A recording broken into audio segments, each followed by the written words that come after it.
तुझे तुमने ये न्यूज़ सुना होगा कि जो हमारे देश के सीजे आई हैं, chief justice of India B R. Gavai, वो मांग कर रहे हैं कि एससी-एसटी में भी अब क्रीमी लेयर लाना चाहिए। तो तू मुझे ये बता कि कब से एससी-एसटी को रिजर्वेशन मिला था हमारे देश में? और मैंने सुना है कि इसके पीछे अंबेडकर जी का हाथ है। एक पूरा पैक्ट हुआ था गांधी जी और अंबेडकर जी के बीच में, उसके बाद से ही एससी-एसटी को जो है सो रिजर्वेशन मिलना स्टार्ट हुआ था।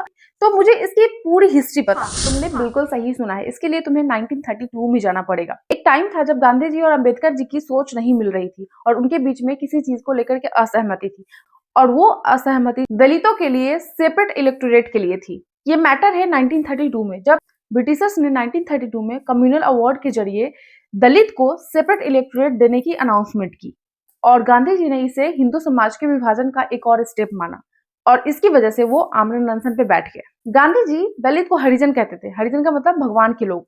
उनका कहना था कि सेपरेट इलेक्टोरेट होने की वजह से हमारे हिंदू बट जाएंगे, लेकिन अंबेडकर जी का कहना था कि ये होना चाहिए, सेपरेट इलेक्टोरेट होना चाहिए, क्योंकि उस टाइम में दलितों को दबाया जाता था, उनके साथ भेदभाव किया जाता था, उनको स्कूल में पढ़ने नहीं दिया जाता था। खुद डॉक्टर बी.आर. अम्बेडकर इस चीज को फेस कर चुके थे, तो वो चाहते थे कि सेपरेट इलेक्टोरेट होगा तो दलित का नेता चुन करके आएगा, और दलित जो है सो अपने अनुसार नेता को चुनेंगे, और नेता जो है सो दलित की बात मानेगा, उनके डेवलपमेंट के लिए काम करेगा।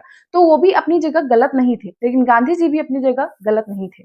तो जब गांधी जी आमरण अनशन पर थे, उस टाइम सडनली उनकी तबीयत बहुत ज्यादा खराब हो गई। तो पूरे देश में ये माहौल बन गया कि अगर गांधी जी को कुछ हो जाएगा तो फिर इसके जिम्मेदार कौन होंगे। तो इस प्रेशर में आकर के अंबेडकर जी को गांधी जी की बातें माननी पड़ी। अंबेडकर जी भी रेडी हो गए कि दलितों के लिए सेपरेट इलेक्टोरेट नहीं होगा। तो इसीलिए उन दोनों के बीच में एक एग्रीमेंट हुआ, और इस एग्रीमेंट को पूना पैक्ट के नाम से जानते हैं, जो कि 1932 में किया गया था।